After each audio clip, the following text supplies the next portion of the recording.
Hello everyone, my name is Myra and I'm so excited to tell you that I just passed my GIAC GCIH with a score of 95. Like honestly, I'm still in shock right now, but I thank you, oh my God, for the peace and the support throughout this process. I'm going to be walking you guys through my GCIH preparation, the resources I used, challenges I faced, and my honest tip for anyone that is trying to take the exam. But before we go into that, let me just give you a brief background about myself. I'm a cyber and cloud security analyst. I have so much interest in security operations and incident response. The GCIH stands for GIAC Certified Incident Handler, SEC 504. That's the course you take before you take the GCIH examination. The course basically includes how you can investigate and respond to incidents, and how you can also identify. You get to know how attackers work, their methodologies, tools they use, tactics and techniques they also use. You having insight into that will make you a better incident responder. And I was fortunate to be among the Cyber Girls Plus that stemmed out of their partnership with SANS and CyberSafe Foundation. I am so grateful for this opportunity. So let's just get right into the video. First of all, the resources that I used the SANS on demand. I used the books, and I also did the labs. And for the CTF, I didn't do the CTF. I used my practice test as well. I started with the on-demand course. I took the on-demand course for like a month, watched the videos, and finished up with the course. Then I started reading the books. There are 5 books plus license labs book, CTF, then the workbooks, and I indexed alongside reading the books, so I won't have to go back and start indexing. Then after that, I started with the labs, and I also indexed alongside doing the labs.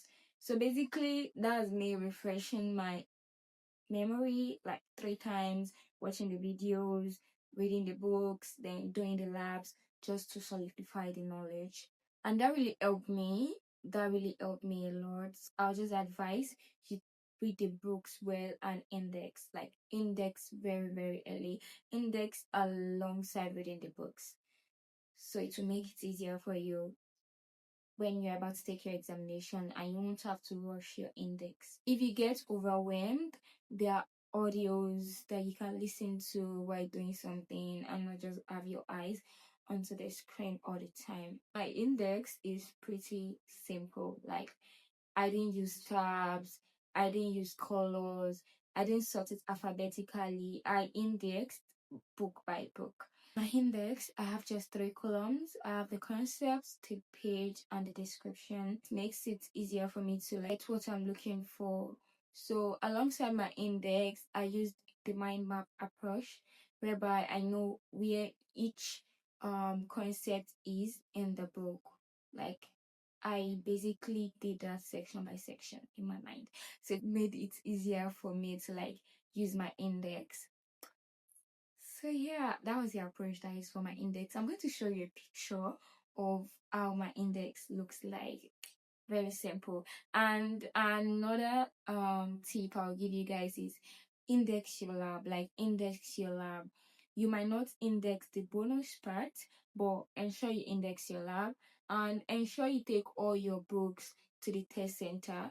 And if you're taking the exam at home, ensure you have all your books with you, because if you've indexed your lab and you're not taking your workbook, you might get a question that might come out from your workbook. So just take every books that you have with you to your test center.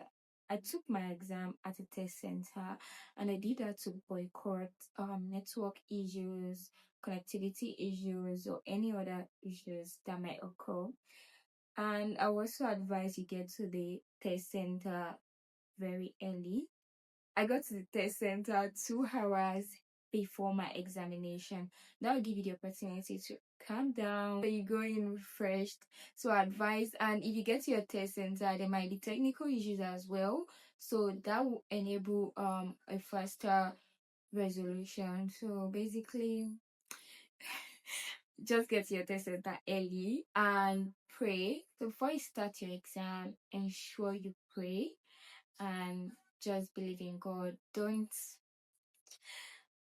even panic. Don't panic. Yes, you might be nervous because I was very nervous, but I prayed. And after finishing up, before I submitted the last question, I prayed to God as well. And I was so excited when I saw my score. Like, I literally shouted inside, and it's inside. Don't disrupt that descent. But I shouted inside, like I was so happy, and I was so grateful to Jehovah because it really helped me, and it helped me prepare not to feel overwhelmed, and he helped me with everything basically. So yes, prayer.